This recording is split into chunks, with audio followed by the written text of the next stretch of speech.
আপনি কখনো চিংড়ি আর ডিম একসাথে বিরিয়ানি খেয়েছেন? আজ বানাবো এক পাত্রে দ্বিগুণ স্বাদের বিরিয়ানি। সাধারণ বিরিয়ানি চাইবেন না, দেখুন আমার স্পেশাল রেসিপি। স্বাদে বিস্ফোরণ আর ঘ্রাণে মাতানো চিংড়ি ডিম বিরিয়ানি। এজন্য প্রথমে আমি পেঁয়াজের বেরেস্তা করে নিয়েছি। বেরেস্তাগুলো তুলে সেম তেলে সেদ্ধ করা ডিম লবণ দিয়ে একটু ভেজে নিয়েছি। ভাজা ডিম একটা পাত্রে উঠিয়ে রেখেছি। এখন সেম তেলে আমি চিংড়ি মাছগুলো হালকা ভেজে নিব। চিংড়ি মাছগুলো আমি আগে থেকেই সামান্য মরিচের গুঁড়া আর লবণ দিয়ে মেখে রেখেছিলাম। এ পর্যায়ে হালকা ভেজে নিব। চিংড়ি মাছ বেশি সময় রান্না করলে শক্ত হয়ে যায়, এজন্য আমি মাছগুলো সামান্য ভেজে নিয়েছি। একটা পাত্রে চিংড়ি মাছগুলো উঠিয়ে রেখেছি। এখন সেম তেলে আমি গোটা মশলাগুলো হালকা ভেজে নেব। গোটা মশলা বলতে দারচিনি, এলাচ, লবঙ্গ, তেজপাতা এগুলোকেই বোঝাচ্ছি। সামান্য ভেজে নিয়ে দিয়ে দিয়েছি পেঁয়াজ কুচি। সব কিছু একসাথে ভেজে নিয়েছি। এ পর্যায়ে দেব বাটা মশলা।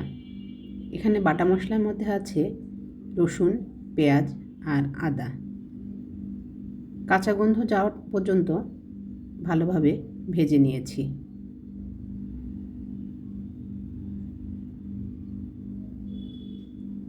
এ পর্যায়ে দিয়েছি 1 চামচ ঘি, মরিচের গুঁড়া, লবণ। সামান্য লিকুইড দুধ দিয়ে আমি মশলাটা কষিয়ে নিয়েছি। দিয়ে দিয়েছি ভেজে রাখা চিংড়ি মাছগুলো। ভালোভাবে কষিয়ে নিয়েছি। সামান্য লিকুইড দুধ দিয়ে মাছগুলো ভালোভাবে কষিয়ে নিয়েছি। শেষ পর্যায়ে দিয়েছি সেদ্ধ করে ভেজে রাখা ডিম।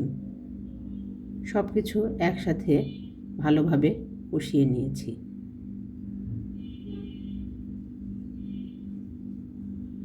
এ পর্যায়ে দিয়েছি 1 মুঠ পেঁয়াজের বেরেস্তা, পরিমাণ মতো লিকুইড দুধ, কয়েকটা কাঁচামরিচ, 1 চামচ ঘি। ঢেকে কিছুক্ষণ রান্না করে আবার কিছুটা পেঁয়াজের বেরেস্তা। চুলাটা বন্ধ করে দিয়েছি লেবুর রস। প্রথম পর্বের কাজগুলো আমার শেষ। এ পর্যায়ে চালটা গোটা মশলা দিয়ে ভেজে নিয়েছি। দিয়েছি পরিমাণ মতো ঘি। ভালোভাবে ভেজে নিয়েছি। এ পর্যায়ে দিয়েছি পরিমাণ মতো লবণ।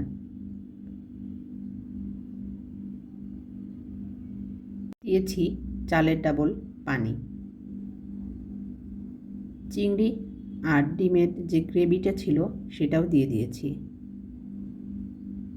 স্বাদের জন্য দিয়েছি 1 চামচ চিনি। এখন 1 বাটি পোলাও উঠিয়ে রেখেছি। চিংড়ি আর ডিম লেয়ার করব।